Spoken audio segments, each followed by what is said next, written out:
उत्तर प्रदेश में इस वक्त मेल मुलाकातों का दौर चल रहा है। खासकर यूपी बीजेपी में ये दौर कुछ ज्यादा ही तेज है।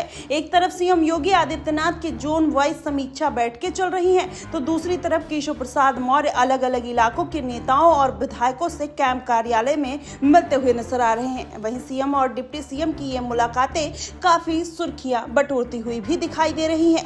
इस बीच खबर आई है कि सीएम योगी ने अपना दल कमेरावादी के नेता और सपा विधायक पल्लवी पटेल से मुलाकात की, जिसके बाद ये पूरा मामला कहीं ना कहीं योगी आदित्यनाथ के फेवर में होता हुआ दिखाई दिया। और यही कारण है केशव प्रसाद की मुश्किलें अब बढ़ती हुई नजर आ रही हैं। आपको बता दें, पल्लवी पटेल वही नेता हैं जिन्होंने 2022 के विधानसभा चुनाव में सिराथू विधानसभा सीट से केशव प्रसाद मौर्य को 12,000 वोटों से शिकस्त दी थी। और वहीं पल्लवी पटेल की पार्टी अखिलेश यादव की समाजवादी पार्टी के संग गठबंधन का हिस्सा थी। हालांकि बाद में पल्लवी पटेल और अखिलेश यादव का यह साथ बरकरार नहीं रह पाया। पहले राज्यसभा चुनाव में पल्लवी पटेल ने वोटिंग के वक्त सपा से अलग रुख अपना लिया। बाद में लोकसभा चुनाव में पल्लवी पटेल ने ओवैसी के साथ गठबंधन में चली गई। हालांकि पल्लवी को इस गठबंधन का कोई फायदा नहीं हुआ। जमीनी स्तर पर 22 प्रत्याशियों को मैदान में उतारती हैं, लेकिन उसका कोई फायदा देखने को नहीं मिलता। असल में सीएम योगी और पल्लवी पटेल की यह मुलाकात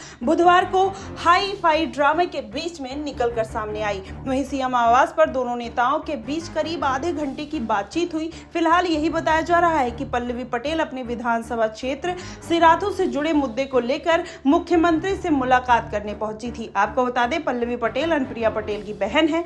अनुप्रिया की उस पार्टी अपना दल सोनेलाल बीजेपी की सहयोगी है और एनडीए का हिस्सा है। पिछले कुछ दिनों में अनुप्रिया पटेल की एक चिट्ठी काफी वायरल हुई, जिसमें उन्होंने कहा था कि योगी सरकार में इंटरव्यू आधारित नौकरियों में दलित और पिछड़े कैंडिडेट को नॉट फाउंड सुटेबल बता दिया गया है। और इसमें हालांकि यूपी सरकार के इन आरोपों को खारिज कर दिया है। वहीं केशव प्रसाद मौर्य ने चिट्ठी लिखकर कितने लोगों की नियुक्ति हुई और कितने लोगों को आरक्षण मिला, इसका पूरा ब्यौरा केशव प्रसाद मौर्य योगी आदित्यनाथ से मांगते हुए नजर आते हैं, जिसके बाद कहीं ना कहीं ये पूरे सियासी हलचल बदलती हुई नजर आती है। वहीं अखिलेश यादव का 100 विधायकों का ऑफर देना और मानसून सत्र में उनको सीएम पद का ऑफर करना कहीं ना कहीं इस बात की तरफ संकेत कर रहे थे कि अब केशव प्रसाद मौर्य जबरदस्ती की रार खोजकर कहीं ना कहीं सपा पार्टी में शिफ्ट होने का प्रयास कर रहे हैं। वहीं अखिलेश यादव ने साफ तौर पर यह कह दिया कि जिनकी अपनी पार्टी में नहीं बनती